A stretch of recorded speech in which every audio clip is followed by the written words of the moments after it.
Hi everyone, good morning again, and this is another episode of RC's Economics Corner. So the purpose of this is to help explain some of the concepts or topics that are covered in your module para nga mas masanagan kita. So in the previous session, discuss natin ang nag-umpisa kita ka-discuss sa ginatawag na consumer behavior, particularly on demand. Kag sa previous natin nga lesson, discuss natin kung ano ang demand, ano ang quantity demanded, ano ang kinalain or ang difference between the movement along the curve and shift of the demand curve.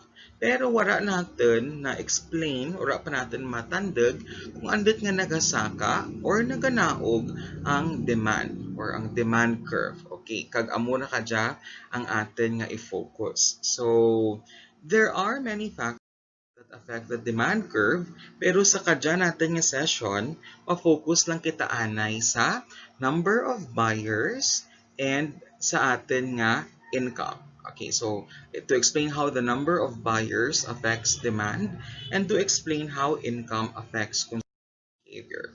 So before we go to the different factors that shift the demand curve, ma-review kita anay kung ano ang ginatawag ng quantity demanded and the law of demand. So, the quantity demanded of any good is the amount of the good that buyers are willing and able to purchase. So, let me highlight that, no? Very important that buyers are willing and able to purchase. Okay, so kung willing lang pero hindi ka sarang mabakal, wala ti demand. Because ang demand ko no should be willingness to buy something, willingness to pay for something, and the ability. Okay, so kinalangad darawara present in order for quantity demanded to exist. Now, the concept of demand is summarized in one graph, no? Just like what we have discussed, which is what we call the law of demand. So, ang law of demand is the claim that the quantity demanded of a good falls when the price of the good rises, other factors constant or other things equal. So, those are the definitions that are represented in this graph. So, the law of demand states that when the price increases, the quantity demanded decreases. Kung taas ang price, naba ang quantity demanded. Kung naba ang price, duro or mas bahal ang quantity demanded, assuming all other factors constant. Pero sometimes, may ginatawag kita nga hindi lang quantity demanded, but the demand curve or ang bilog nga linya naga-shift or naga-increase. Andit ayhan nga naga-increase ang demand curve. So, kadya nga aga, we will be talking about the different factors and we will focus on two, as I have mentioned earlier. The first one is the number of buyers. Sara no, sa mga basic or pinaka-importante nga concept is that kung magduro ang taho nga mabakal, an increase in number of buyers increases quantity demanded at each price level. So, graphically, we can illustrate that on this one. Okay. So, amuta na dya ang shift of the demand curve. Naghulag halin sa D, the demand curve 1, or D, paagto sa D2. Nag-increase, shift to the right. Okay. So, amura.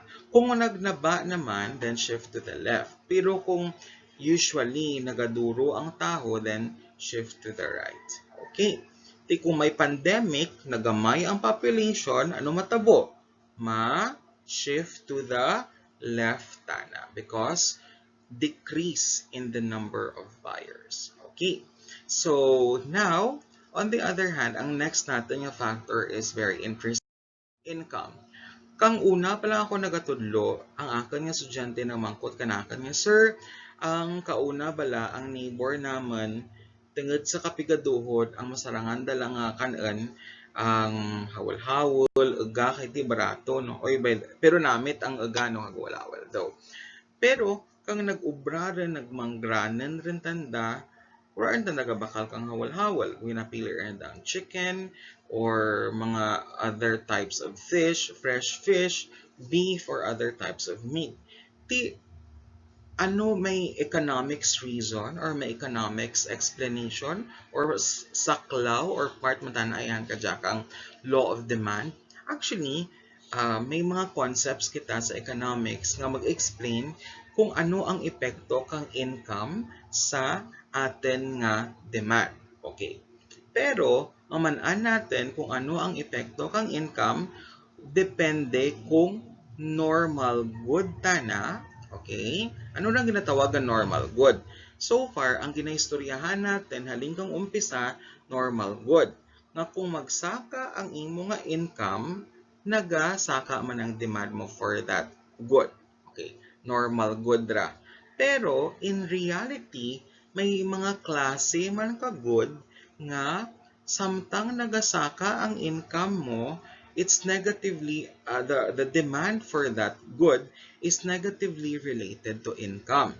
So pareho to kay na sa pamangkot ng akan nga estudyante nga sa ana nga case no ka neighbor ka student ko ang ugata na kauna siguro kay do nag natak-an na magkaan ka tinuig nga kaan ka uga daw adlaw inferior good rin ana tungod nga nag saka ang income na nagnaba ang ana nga demand for that product. Pero ako namitan yung gapon talaga. So that is the concept of normal good and inferior good. Okay. So there are still many factors nga maka-explain kung andit nga may changes in the curve kita. But for today, mula na na i-focus natin. So I have included some activities or worksheets in our module. Okay, so please refer to module 2.1 and please answer that, submit that. If you have questions, write your questions on the module and I will try to discuss them before we go to the next shifter in the succeeding session. So I think that's about it for me. Thank you for the time and I hope you have a good and productive day ahead. Thank you and see you again next week.